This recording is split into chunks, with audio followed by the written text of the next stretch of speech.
뉴스 속 경제 이슈는 더 쉽고 깊게, 최신 고용 동향은 더 빠르게 전해드리는 고용브리핑 365 시간입니다.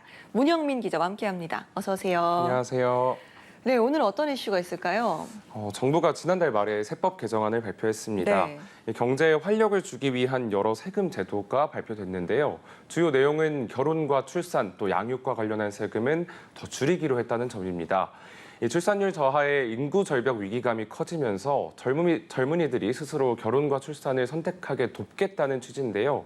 하지만 이 가운데 나오자마자 찬성과 반대의 목소리가 팽팽하게 엇갈렸습니다.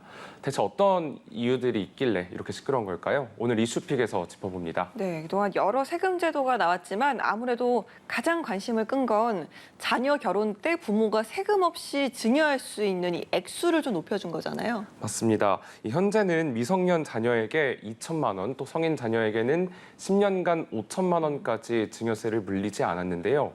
앞으로는 결혼할 때 1억 원까지 추가로 증여세를 부과하지 않겠다는 겁니다. 그렇게 되면 신랑 신부 각각 1억 5천만 원까지 양가 합해서 3억 원 가까이 3억 원까지 증여세가 없게 되는 건데요.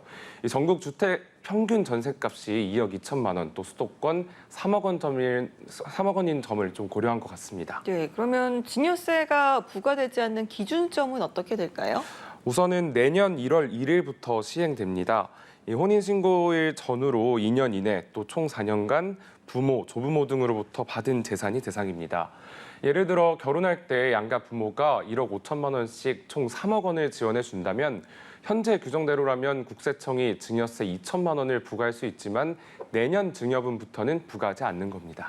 그런데 이게 꼭 신혼집 마련에만 써야 되는 건지 아니면 다른 곳에 써도 되는지 또 현금만 가능한 건지 이런 부분도 궁금하네요. 네, 정부는 우선 용도에 제한은 두지 않기로 했습니다. 꼭 신혼집 마련에 쓰지 않아도 된다는 건데요. 이 부모 집에 살면서 청약주택 입주를 기다리다든지 또 다양한 어떤 사례도 있고요. 용도를 제한한다면 일일이 증빙 자료를 제출해야 해서 번거롭다는 이유도 있고 또 이 증빙을 확인하기 어렵다는 점을 좀 고려한 것으로 보입니다.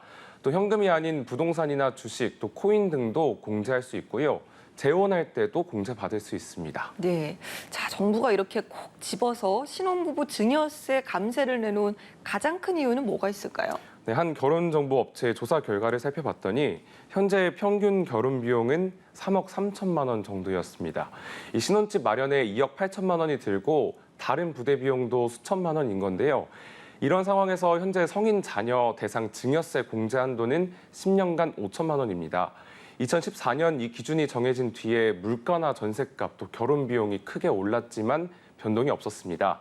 그렇다 보니 부모가 결혼 비용을 지원하곤 하지만 현실적으로 국세청이 결혼자금 2억 원에서 3억 원까지 추적하고 있지 못하는 점도 고려한 것으로 보입니다. 네, 그러면 증여세는 국세청이 하나하나 추적을 해서 부과하게 되는 거네요? 네, 맞습니다. 그렇다 보니까 현실적으로 놓치는 부분이 굉장히 많습니다. 네. 이 자진 신고했을 때 3% 감면해주고 있는데요. 무엇보다 우리나라 증여세가 세계 최고 수준인 점도 고려됐습니다. 지난 2021년 기준 우리나라 GDP 대비 상속 증여 세수 비율은 0.7%로 OECD 최고 수준이었습니다. 이 최고 세율도 일본에 이어 두 번째입니다. 일본도 우리 돈 1억 원 정도 결혼 자금 공제 제도가 있는데 이 정부는 결혼을 앞둔 청년들이 돈 걱정을 좀 하지 않게 덜어주자면서 이런 시기에 결혼하면 출산에도 적극적이지 않겠냐 이렇게 보고 있습니다. 네, 그러니까 결혼할 때 부담을 좀 줄여주겠다는 건데 그래도 또 한쪽에서는 이게 좀 부자 감세 아니냐 이런 지적 나오고 있잖아요. 네, 맞습니다. 결혼할 때 부모의 지원하는 부분을 받는데 현실적으로 금액을 높여줘서 환영한다는 의견도 있지만요. 반대로 부모로부터 물려받을 게 있는 계층만 해당하는 혜택이어서 좀 이게 부자 감세가 아니냐 이런 비판도 있고요. 상대적 박탈감만 키운다는 우려도 나옵니다. 지난해 기준 소득 상위 10% 가구가 비과세인 혼수 비용을 빼고 결혼하는 자녀에게 증여한 재산은 평균 7,950만 원이었습니다. 전체 가구 평균 2,100여만 원의 4배 수준으로 추산됩니다. 여기에 증여세 비과세 범위를 1억 원 더 올리면 그만큼 세금 없는 부의 대물림을 정부가 봐주는 것 아니냐 이런 의견이 있습니다. 예, 정부는 이번 조치가 결혼을 장려하고 또 저출산 문제를 해소하는 데 도움이 된다라고 보고 있는 건데요. 글쎄요, 이 부분에 대한 효과는 어느 정도 기대할 수가 있는 걸까요? 이 부분도 좀 의견이 엇갈립니다.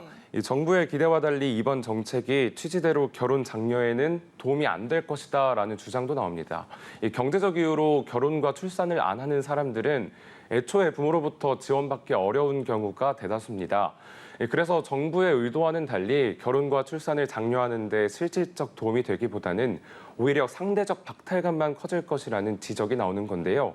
그렇다 보니까 결혼과 출산을 장려하려면 일부만 혜택을 보는 감세 정책보다 다수에게 도움이 되는 정책이 필요하다는 겁니다. 예, 그리고 계속해서 또 결혼보다는 비혼을 택하는 경우도 많은데 이런 분들도 사실상 혜택에서 배제되는 건 아닌가 이런 생각도 드네요.